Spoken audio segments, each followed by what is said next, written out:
survei yang cukup menggelitik bagi kita, betapa survei ini terupdate kecenderungan orang Islam terhadap Al-Quran ini jauh dari harapan yang diinginkan. Apa? 34,8% orang Indonesia yang bisa baca Quran. Bisa baca Quran 34,8%. Kalau bisa baca Quran mungkin alif, ba, ta, sa itu bisa. Tapi ketika survei ini mulai mengkerucut di 34,8%, ternyata 16,8% orang Indonesia yang benar baca Qur'annya. Dan 3,4% orang Indonesia yang setiap hari tilawah Al-Quran. Pertanyaannya sederhana kepada kita.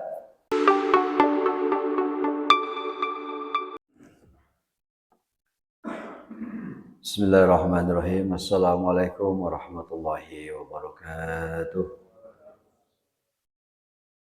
Innal hamdalillah nahmaduhu wa nasta'inu wa nastaghfiruh wa na'udzu billahi min shururi anfusina wa min sayyiati a'malina may yahdihillahu fala mudilla lahu wa may yudlil fala hadiya lahu asyhadu an la ilaha illallah wahdahu la syarika lahu asyhadu anna muhammadan abduhu wa rasuluhu la nabiyya ba'da. Allahumma shalli ala sayyidil mustafa wa ala alihi wa sahbihi ahli sidqi wal wafa. Qala Allah Ta'ala fi kitabil karim wasdaqul qailin a'udzu billahi minasyaitonir rajim bismillahirrahmanirrahim. Minhum may yaqulu rabbana atina fid dunya hasanah fil akhirati hasanah wa qina adzabannar. Shadaqallahul adzim wa sadaqal nabiyil karim wa nahnu dzalika minas syahidin wasyakirin walhamdulillahi rabbil alamin. Para jamaah Masjid Jami Al-Kahfi yang Allah muliakan, alhamdulillah pada pagi ini Allah masih memberikan kenikmatan dan kesempatan kepada kita semuanya sehingga kita bisa melakukan amalan yang terbaik tentu di hadapan Allah melalui salat di awal waktu berjamaah dan tentunya di masjid yang kita cintai ini. Semoga untayan doa-doa yang kita lantunkan, harapan yang kita inginkan senantiasa seiring dan sejalan tentunya dengan takdir yang terbaik dari Allah Subhanahu wa taala. Maka tentu kita pagi ini bersyukur hanya kepada Allah dan mengucapkan alhamdulillahirabbil alamin. Dan senantiasa bersalawat kepada baginda Rasulullah sallallahu alaihi wasallam. Allahumma shalli ala sayyidina Muhammad wa ala ali sayyidina. Di dalam surat Al-Baqarah di 201 ini sebagai doa sapu jagat yang senantiasa kita mintakan kepada Allah. Wa minhum may yaqulu rabbana atina fid dunya hasanah fil akhirati hasanah wa qina adzabannar. Doa ini siapapun kita adanya, mafhum adanya, pasti sudah paham dan sudah memahami dari konteks dari apa yang kita mintakan kepada Allah. Sesungguhnya kita mintakan kepada Allah satu kebahagiaan bukan hanya saja ukuran di dunia, tetapi kebahagiaan itu juga adalah sampai muara nanti di akhirat. Maka ada 5 kunci sukses dunia dan sukses kelak nanti di akhirat. Jadi ada 5 yang membuat seorang ini bisa bahagia baik di dunia maupun kelak nanti di akhirat. Apa saja yang akan membuat orang itu bahagia di dunia dan di akhirat? Itu paling tidak ada 5 perkara. Perkara yang pertama adalah memperoleh rezeki berkah selama hidup di dunia. Memperoleh rezeki berkah selama hidup di dunia. Poin yang kedua adalah mampu menjawab pertanyaan malaikat Munkar dan Nakir ketika kita singgah di alam kubur. Yang ketiga adalah mendapatkan cahaya ketika kita ada di alam kubur. Yang keempat adalah sukses ketika kita melewati jembatan Siratul mustaqim. Dan yang kelima adalah lebih berat timbangan amal baiknya tentu dari amal buruknya. Mari kita kupas. Poin yang pertama adalah memperoleh rezeki berkah selama hidup di dunia. Apa kuncinya? Ternyata kuncinya untuk mendapatkan rezeki yang berkah selama hidup di dunia tidak lain adalah senantiasa menjaga sholat duha.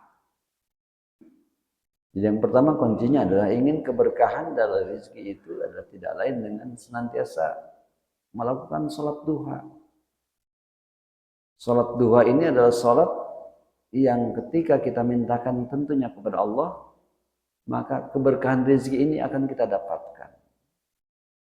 Karena kata Rasulullah SAW, paling tidak di dalam tubuh kita itu, kalau kita diautopsi, itu ada 360 sendi. Rasulullah seorang yang mengenal dan tahu bagaimana kondisi dalam tubuh kita. Dan tubuh kita ini ada haknya untuk disedekahkan. Salah satunya dengan 2 rakaat salat duha itu sudah bisa mengobati bagaimana salat duha ini menjadi penawar dari 360 sendi. Jadi kalau hanya 2 rakaat saja kita sudah sedekah untuk tubuh kita. Maka kualitasnya, kuantitasnya juga kita tingkatkan, bukan hanya sekedar 2 rakaat. Tambah lagi minimal 2 rakaat lagi. Jadi 4 rakaat, maksimalnya 8 rakaat. Lihat dari situasi dan kondisi tentunya, ya kan. Dan itu kita mengistiqomahkan kalau kita ingin senantiasa mendapatkan rezeki yang berkah. Rezeki yang berkah ini bisa didapatkan melalui sholat duha. Sholat yang tidak pernah ditinggalkan oleh baginda Nabi Muhammad SAW. Jadi poin yang pertama, yuk sama-sama kita senantiasa menjaga sholat duha kita. Banyak waktu yang mungkin kita lakukan. Sampai kita di kantor mungkin jam 9. Sebelum kita beraktivitas, kita hamparkan dulu sejadah kita. Masuk kita ke ruang musola kita. Paling tidak 2 rakaat ini. Yang menjadi jawaban bagaimana di hari itu kita ingin mendapatkan keberkahan dari rezeki yang Allah tebarkan kepada kita. Insya Allah berkah itu ada. Ziyadatul khair, akan bertambah kebaikan-kebaikan kepada kita semuanya. Poin yang kedua, bagaimana mendapatkan cahaya ketika kita dalam kubur? Maka kata Rasulullah SAW yang kedua adalah dengan senantiasa kita tilawah, senantiasa kita membaca Al-Quran. Ketika cahaya itu kita akan dapatkan di dalam kubur ini dengan senantiasa kita membaca tilawah Al-Quran. Iqra'ul Quran, bacalah Quran. Fa innahu ya'ti yaumal qiyamah syafi'al li ashabi. Baca Quran. Karena kelak dia akan memberikan syafaat pada yang membacanya. Mungkin di rak-rak, mungkin di musola-musola, di masjid. Diam 1000 bahasa, tapi kelak nanti dia datang memberikan syafaat untuk membacanya. Dan itu semuanya bisa dilakukan. Siapapun kita punya kesempatan yang sama oleh Allah Subhanahu wa Ta'ala. Apakah kita sibuk ataupun biasa saja, 24 jam Allah memberikan waktu kepada kita. Apakah kita dengan one day one ayat, one day one juz, itu bisa kita lakukan. Dan ini satu survei yang cukup menggelitik bagi kita. Betapa survei ini terupdate. Kecenderungan orang Islam terhadap Al-Quran ini jauh dari harapan yang diinginkan. Apa? 34,8% orang Indonesia yang bisa baca Quran. Bisa baca Quran 34,8%. Kalau bisa baca Quran mungkin alif, ba, ta, sa itu bisa. Tapi ketika survei ini mulai mengkerucut di 34,8%, ternyata 16,8% orang Indonesia yang benar baca Qur'annya. Dan 3,4% orang Indonesia yang setiap hari tilawah Al-Quran. Pertanyaannya sederhana kepada kita. Kita masuk dalam lingkaran survei yang mana nih? Apakah 16,8% yang sudah benar baca Qur'annya? Atau kita setiap hari membaca Al-Quran? Apakah kita masuk di 3,4% yang setiap hari kita mendawamkan Al-Quran? Karena cahaya nanti di alam kubur ini akan didapatkan seorang yang ketika kita senantiasa membaca Al-Quran. Subhanallah ya. Jadi para jamaah semuanya, kita maksimalkan waktu kita. Ada kegelisahan, gelisah ini kita jawab dengan kita banyak tilawah. Gelisah dengan tilawah. Gelisah ini dengan tilawah, insya Allah kehidupan kita akan diwarnai dengan kemudahan. Banyak solusi yang akan kita dapatkan ketika kita mampu berdialog. Bukan saja ketika kita bisa membaca Al-Quran. Karena tadabbur Al-Quran ini selain kita membaca Al-Quran, poin yang kedua adalah kita bisa memahami Al-Quran. Setelah kita bisa memahami Al-Quran, yang ketiga adalah kita mampu mengajarkan Al-Quran. Khairukum man ta'allama Al-Quran wa 'allamah. Sebaik-baik kalian orang yang bisa mengajarkan dan bisa mengamalkannya. Dan keempat tentunya adalah ketika mengamalkan Al-Quran. Maka ketika seorang mampu mengamalkan Al-Quran, insya Allah hidupnya itu akan dipenuhi dengan kebaikan dan keberkahan. Saat seorang Badui Arab di hari wafatnya baginda Nabi Muhammad SAW, seorang Badui Arab ini datang kepada sahabat Nabi.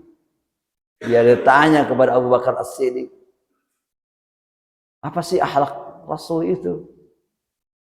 Ketika ditanya di hari wafatnya Abu Bakar As-Siddiq terkait dengan akhlak Rasulullah, Abu Bakar As-Siddiq bukan bisa menjawab, tapi dia hanya bisa menangis, meneteskan air mata. Coba kamu tanya kepada sahabat yang lainnya. Tidak mendapatkan jawaban yang pasti, kemudian Badui Arab tadi kemudian beralih bertanya kepada sahabat yang kedua. Umar bin Khattab pun sama, ketika ditanya hanya bisa menangis. Dia bertanya lagi kepada sahabat yang ketiga Utsman, yang keempat Ali.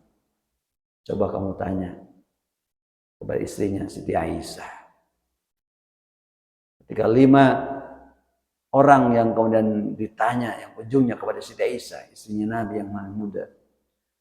Maka Siti Aisyah pun menjawab, akhlak Rasul itu adalah fa innaka ala khuluqul Qur'an.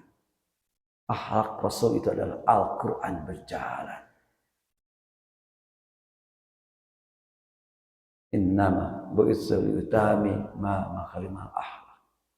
Fa innaka ala khuluqul Qur'an. Karena akhlak Rasul itulah semuanya terekam jelas di dalam Al-Quran. Jadi untuk alasan apa lagi kalau kita nanti ingin mendapatkan cahaya dalam kubur? Ketika kita mampu memaksimalkan di waktu yang kita lalui ini. Semuanya jamnya sama. Orang yang sibuk, orang yang nggak sibuk, semuanya sama 24 jam. Hanya tinggal bagaimana kita memanage waktu kita.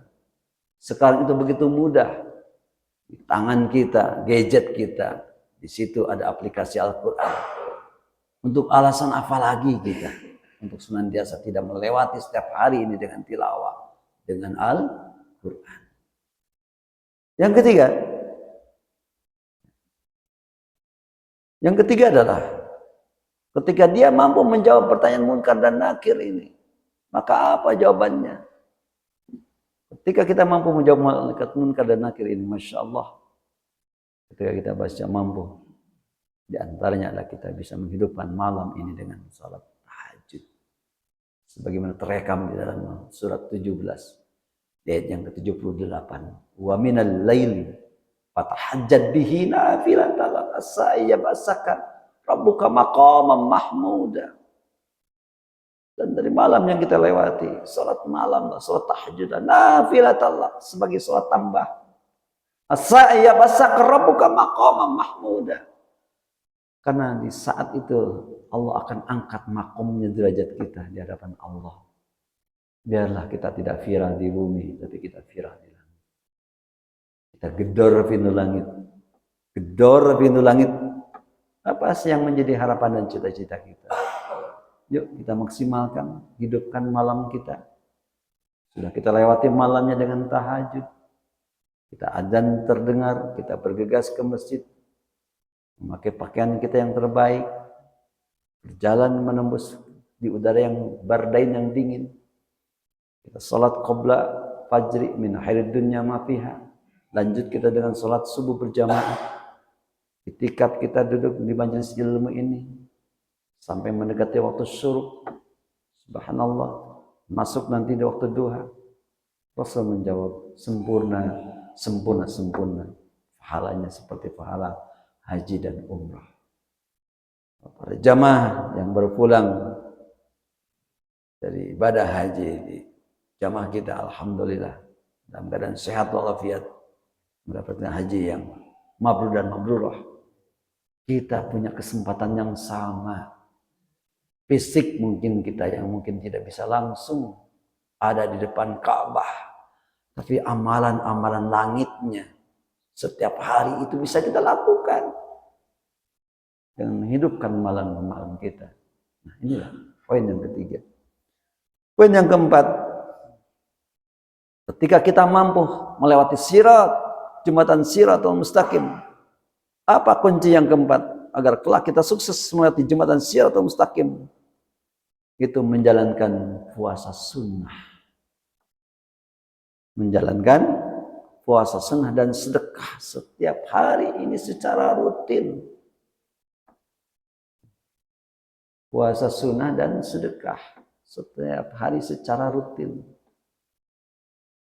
Sudah kita lewati kemarin alhamdulillah tanggal 9, tanggal 10 Muharram. Semoga dosa kita selama setahun diampuni oleh Allah Subhanahu wa taala. Ya, dan hari ini kita masih masuk di bulan Muharram. Secara bahasa Muharram ini adalah suci atau terlarang. Kita jaga kesucian di Muharram ini. Biasa kita perbanyak dengan salah satu di antaranya kita menghidupkan amalan-amalan sunnah, saum sunnah, dan kita perbanyak dengan sedekah. Sedekah. Setiap detik hidupnya berkah. Itu sedekah. Tidak mampu kita dengan harta yang kita miliki, tentu banyak cara untuk sedekah kita. Paling tidak dengan perbuatan kita, dengan raut muka kita yang ramah kepada saudara muslim kita ketika ketemu, ataupun kepada siapapun kita ketemu, kita perlihatkan wajah kita yang ramah. Itu pun sudah menjadi bagian sedekah. Sedekah setiap detik hidupnya berkah. Jadi ketika kita melewati sirat itu, maka perbanyak kita dengan saum sunnah dan perbanyak kita dengan sedekah. Dan hari ini, hari Jumat ini, yuk saat nanti lewat kenceleng mungkin lewat di depan kita, semoga Allah mampukan kita dengan sedekah kita yang terbaik, infak yang terbaik. Karena kita tidak pernah tahu apakah Jumat yang akan datang kita masih diberikan kesempatan umur oleh Allah Subhanahu wa taala. Dan sedekah ini adalah kalimat yang diungkapkan secara khusus di dalam surat Al-Munafikun. Ya, bukan haji, bukan puasa, tapi ternyata sedekah itu diungkapkan secara khusus di dalam surat Al-Munafikun di ayat yang 10 dan ayat yang 11. Wa anfiqu mimma razaqnakum min qabli ayyati ahadakum maut. Fayaqula rabbi laula akhartani. Berinfaklah dari rezeki yang Allah amanahkan kepadamu sebelum datangnya kematian kepadamu. Fayaqula, mereka berkata, rabbi laula akhartani ila ajalin qarib. Fa'asaddaqa wa akum minas solihin. Ya Rabb, jangan engkau hari ini engkau cabut nyawaku. Aku mau ingin bersedekah. Wa akum minas solihin, dan aku ingin banyak dengan kebaikan-kebaikan. Tapi itu semuanya tidak ada manfaatnya, tidak ada gunanya. Ketika Allah langsung memberikan ultimatum kepada kita, wala yu'akhirullahu nafsan idza jaa. dan aku tidak akan akhirkan. Bisa jadi subuh ini mungkin Allah alam, bisa jadi subuh kita yang terakhir. Maka gunakanlah waktu yang sebaik-baik ini untuk digunakan kita tentunya di jalan Allah Subhanahu wa taala. Dan kunci kita yang kelima, bagaimana supaya timbangan amal kita ini lebih berat dibanding amal buruknya. Perbanyaklah kita dengan zikrullah. Banyak kita mengingat Allah. Man kana akhiri kalami minad dunya la ilaha illallahu zahalat jannah. Siapa yang di akhir kalam ucapannya dengan kalimat la ilaha illallah, itu adalah penghulunya zikir la ilaha illallah zahalat jannah, maka dia akan dimasukkan ke dalam surganya Allah Subhanahu. Maka ketika timbangan la ilaha illallah ditimbang dengan amalan yang lain, ternyata kalimat zikir ini adalah kalimat yang berat timbangan amalnya. Semoga kita mampu mengamalkannya dalam kehidupan kita sehari-hari, sehingga ketika kita pulang kembali kepada Allah Subhanahu wa taala, insyaallah membawa nikmat husnul khatimah. Allahumma shalli ala sahabati Rasulillah ajmain. Amin amin ya Allah ya rabbal alamin. Allahumma inni as'aluka husnul khatimah wa na'udzubika min su'il khatimah. Ya Allah ya Rahman ya Rahim, berilah aku kenikmatan husnul khatimah, kenikmatan wafat yang baik yang indah, dan aku berlindung dari kematian yang su'il khatimah. Allahumma rzuqni taubatan nasuha qabla al-maut. Ya Rabb, berikan aku rezeki taubat sebelum datangnya kematian kepada kami ya Rabb. Ya muqallibal qulub, tsabbit qalbi ala dzinika wa ta'atika. Sungguh engkau yang senantiasa membolak-balikan hati kami. Bolak-balikan hati kami senantiasa ada di dalam ketaatan kepadamu ya Rabb. Allahumma hajjan mabruran wa sayyan maskuran wa zamban maghfuran wa tijaratan lan tabur. Ya Rahman ya Rahim, saudara kami, jamaah kami yang baru pulang menunaikan ibadah haji ya Rabb, jadikannya haji yang mabrur, haji yang mabrur, haji yang makbul, yang diterima doa-doanya. Jadikanlah kemabruran ini mereka menjadi bagian kehidupan nanti mereka yang bisa membawa manfaat bagi dirinya, keluarganya, dan kemabruran itulah yang bisa membawa manfaat untuk orang-orang yang ada tentu di sekitarnya. Ya Rahman ya Rahim, mampukan kami yang di tahun ini belum bisa melaksanakan ibadah haji maupun ibadah umrah, mampukan kami untuk bisa menunaikan ibadah haji dan ibadah umrah. Rabbana zalamna anfusana wa illam taghfir lana wa tarhamna lanakunanna minal khasirin. Rabbana atina fid dunya hasanah fil akhirati hasanah wa qina adzabannar. Alhamdulillah. Surah ijabah al-Fatihah. Amin. Bismillah. Ya Allah ya Shiratal Ladzina. Allah fi kalam tariq. Assalamualaikum warahmatullahi wabarakatuh. Assalamualaikum.